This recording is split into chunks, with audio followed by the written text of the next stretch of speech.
അപ്പോൾ നമ്മളിന്ന് ഡിസ്കസ് ചെയ്യാൻ പോകുന്നത് എങ്ങനെ ഒരു ഇൻവേർട്ടർ വയർ ചെയ്യാം. ഒരു ഇൻവേർട്ടർ നമ്മുടെ ഒരു നിലവിലുള്ളൊരു സ്വിച്ച് ബോക്സിൽ എങ്ങനെ ഇൻവേർട്ടർ കണക്ട് ചെയ്യാമെന്നുള്ളതാണ് കാര്യമാണ് നമ്മൾ നോക്കാം. അപ്പോൾ നമുക്ക് അതിനൊരു എക്സാമ്പിൾ കാണിക്കാൻ വേണ്ടിയിട്ടാണ്. ഇപ്പോൾ നമ്മുടെ ഒരു സ്വിച്ച് ബോർഡുണ്ട്.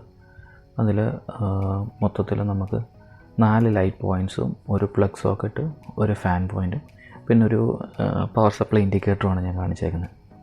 അപ്പോൾ ഇത്രയേ ഉള്ളൂ. അപ്പോൾ ഇതിൽ എങ്ങനെ ഇൻവേർട്ടർ കണക്ട് ചെയ്യാമെന്നുള്ളതാണ് ഇപ്പോൾ കാണിക്കാൻ പോകുന്നത്. ഇതിപ്പോൾ ഞാൻ വയർ ചെയ്ത് വെച്ചേക്കുന്നത്, ഇപ്പോൾ നിലവിൽ നമ്മൾ നോർമലി വയർ ചെയ്ത് വെച്ചേക്കുന്നൊരു സ്വിച്ച് ബോക്സാണ്. ഇതിൽ നമുക്കൊരു ഫാനുണ്ട്, ഫാനെ കൺട്രോൾ ചെയ്യുന്ന സ്വിച്ച് ഉണ്ട്, പിന്നെ 1-2 ലൈറ്റ്സ് ഉണ്ട്, പിന്നെ ഇൻഡിക്കേറ്റർ ഉണ്ട്, പിന്നെ നമുക്കൊരു പ്ലഗ് പോയിൻറ്റ് വെച്ചിട്ടുണ്ട്, അതിനെ കൺട്രോൾ ചെയ്യാൻ വേണ്ടി സ്വിച്ച്. ബാക്കിയുള്ള നമ്മൾ ലൈറ്റ് പോയിൻറ്റ്സ് വേണ്ടി കണക്ട് ചെയ്തേക്കുന്ന സ്വിച്ചസാണ്. ഓക്കെ, അപ്പോൾ ഇത് നോക്കുവാണെങ്കിൽ ഇതിൻ്റെ കണക്ഷൻ എങ്ങനെയാണ് നമ്മൾ ചെയ്തേക്കുന്നത് പറഞ്ഞാൽ, നമുക്ക് 2 വയേഴ്സാണ്. റെഡ് വയറാണ് ഫേസിന് വേണ്ടി എടുത്തേക്കുന്നത്, യെല്ലോ വയർ നമ്മൾ ന്യൂട്രൽ കണക്ഷന് വേണ്ടിയിട്ട്, യെല്ലോയിൽ റെഡ് സ്ട്രിപ്പുള്ള വയറാണ് ന്യൂട്രൽ കണക്ഷന് വേണ്ടി എടുത്തിട്ടുള്ളത്.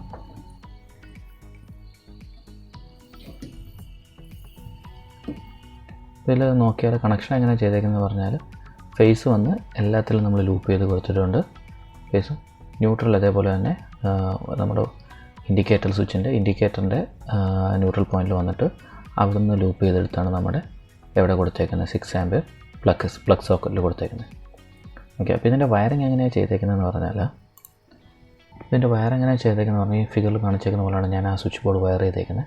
അതായത് ന്യൂട്രൽ വന്നിട്ടുണ്ട്, ന്യൂട്രൽ വന്ന് നമ്മുടെ ഇൻഡിക്കേറ്റർ ലൈറ്റിൻ്റെ ഒരു പോയിൻറ്റിലും അവിടെ നിന്ന് ലൂപ്പ് ചെയ്താണ് ഇവിടുത്തെ കൊടുത്തേക്കുന്നത് നമ്മുടെ 6 ആംപിയർ പ്ലഗ് സോക്കറ്റിലെ ന്യൂട്രൽ പോയിൻറ്റിലും കൊടുത്തേക്കുന്നത്. ഫേസ് വന്ന് അതേപോലെ നമ്മുടെ ഇൻഡിക്കേറ്ററിൽ കയറുന്നുണ്ട്, പിന്നെ അവിടെ നിന്ന് തന്നെ ലൂപ്പ് ചെയ്ത എല്ലാ സ്വിച്ചസിലെ ഒരു ടെർമിനൽ കൊടുത്തിട്ടുണ്ട്.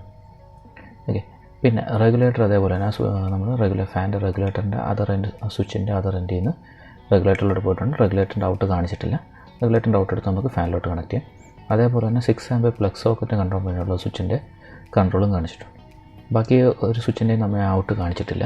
അപ്പോൾ നമ്മുടെ ലൈറ്റ് പോയിൻറ്റ്സിലോട്ട് നമുക്കെടുത്ത് കണക്ട് ചെയ്യാവുന്നതേ ഉള്ളൂ. ഓക്കെ, അപ്പോൾ ഇതിനെ എങ്ങനെ നമുക്ക് എങ്ങനെ നമ്മുടെ ഇൻവെർട്ടർ കണക്ട് ചെയ്യാം. അപ്പോൾ എൻ്റെ ആവശ്യമെന്ന് പറഞ്ഞാൽ 2 ലൈറ്റ് പോയിൻറ്റിനും നമ്മുടെ 6 ആംപിയർ സോക്കറ്റിനും ഫാനിലും ഇൻവെർട്ടർ വേണം. ബാക്കിയുള്ള 3 ലൈറ്റ് പോയിൻറ്റിനും നമുക്ക് ഇൻവെർട്ടർ ആവശ്യമില്ല.